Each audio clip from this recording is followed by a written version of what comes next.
Deməli, davam edirik müəllimlər. Hal-hazırda sizə göstərməyim istəyirəm məkic komplektidir. Baxın müəllimlər, məkic komplekti tam bu hissədə yerləşir. Baxın, biz bunu altdan, yəni alt hissədən, baxın, əlimi salacağım. Məkic komplektimizi çıxardacağım. Baxın müəllimlər. Bu bizim məkic komplektimizdir. Bunun içindəki bobin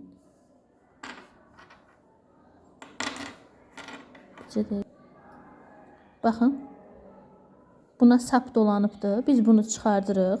Bunun üçün burada mexanizmimiz var. Baxın, burada. Bunu bura yerləşdiririk. Sonra bunu bura çəkirik, birləşdiririk. Ondan sonra baxın, oradan da asobo sap dolamaqdan ötürü başqa bir sap qoyulub ora, sap yeri. Yenə oradan keçirdirik, gətiririk bura. Baxın, bu hissədən əvvəlcə buradan keçirdib, gətiririk bura, buradan gətirib bura, bunu taxırıq bura və maşını boş hərəkətə gətiririk. Bu sap dolanır buna. Bu bizim makaramızdır. Sonra bu makaranı gətirib qoyuruq bunun içinə. Bircə dəqiqə.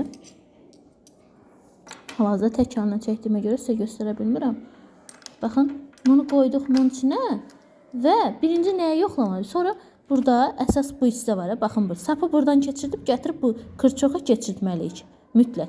Keçirdikdən sonra isə yoxlamalıyıq. Görək, saat əqrəbinin əksi istiqamətində fırlanır, yoxsa düz istiqamətdə fırlanır. Yəni, o bizim üçün əsas meyarlardan biridir. Çünki tikişdə o bizə kökləmədə, yadda sapı yəni, düzgün gedə bilməzdir gedişat. Ona görə xüsusi ona diqqət yetirilməlidir. Bu bizim oldu nəyimiz müəllimlər? Məkic komplekti.